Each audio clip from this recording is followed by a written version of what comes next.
C'est une conférence de presse aux allures de cour magistrale ce 13 octobre 2024 à Lambaréné, capitale provinciale du Moyen-Ogooué.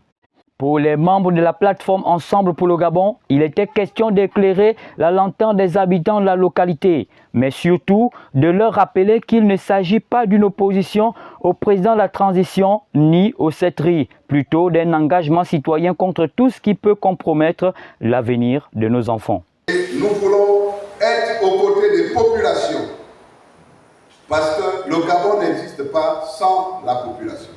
Parce que le Gabon n'existe pas sans son territoire. Et nous défendons les Gabonaises et Gabonais, nous défendons leur territoire gabonais. Nous ne sommes pas seuls. Il y a d'autres structures, d'autres organisations qui militent dans le sens de la défense des intérêts du Gabon. Nous ne sommes pas seuls. Nous ne sommes pas les adversaires du CTRI. Moi, je ne suis pas l'adversaire du CTRI. Moi, je suis avec mes frères, mes amis de la plateforme Ensemble pour le Gabon pour suivre pas à pas ce que les militaires, ce que le CTRI a promis aux Gabonais. C'est ça notre mission. C'est vous.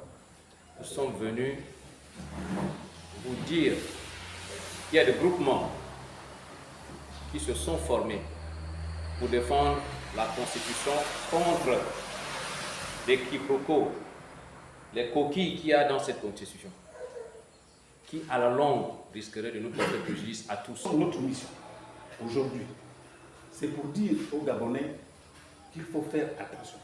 Attention, le docteur Yeloko vous a dit que nous ne sommes pas contre le CTRI.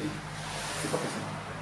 Le Gabonais qui ne peut pas reconnaître les bienfaits du coup d'État, ce Gabonais-là, c'est qu'il n'a pas encore compris. Nous tous, nous sommes derrière le président de la transition.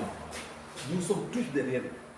Mais tout en étant derrière lui, mais nous servons de conseillers. Conseillers, c'est-à-dire que nous avons tous des enfants. Vous avez un enfant qui est grandi, vous allez dire qu'aujourd'hui, mon enfant, ah, ça là, cette habitude-là, je ne peux pas ça. C'est pas bon. Parce que si vous le laissez libre, mais cet enfant-là, qu'est-ce qu'il va devenir?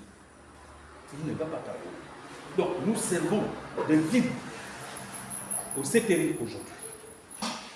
En servant de guide, nous avons l'opportunité de dire ça là, tel point et tel point, nous ne voulons pas. Et les populations qui semblaient réticentes sortent de la conférence très enrichies. Des échanges très enrichissants parce que nous avons eu un éclaircissage sur certains articles dont on n'avait pas vraiment connaissance.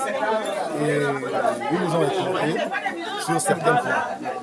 Donc, mais cela... On est fatigué le PDG a dit la transition de moi je veux qu'on soit unis.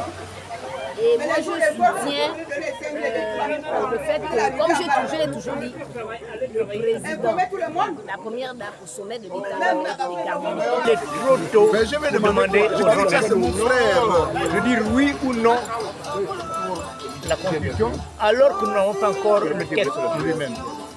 Et en cela, je donne loi. Quand nous avons le texte entre notre main, tu ne peux pas avoir analysé, nous pouvons rester dire oui ou non. Mais il ne faut pas qu'on allie la Constitution au président de la transition au litigement. C'est deux choses différentes. Vivement que les populations de cette contrée, comme celles de l'ensemble du pays, parviennent à comprendre qu'elles ne devront plus permettre toute distraction à ce tournant décisif de la vie de notre pays.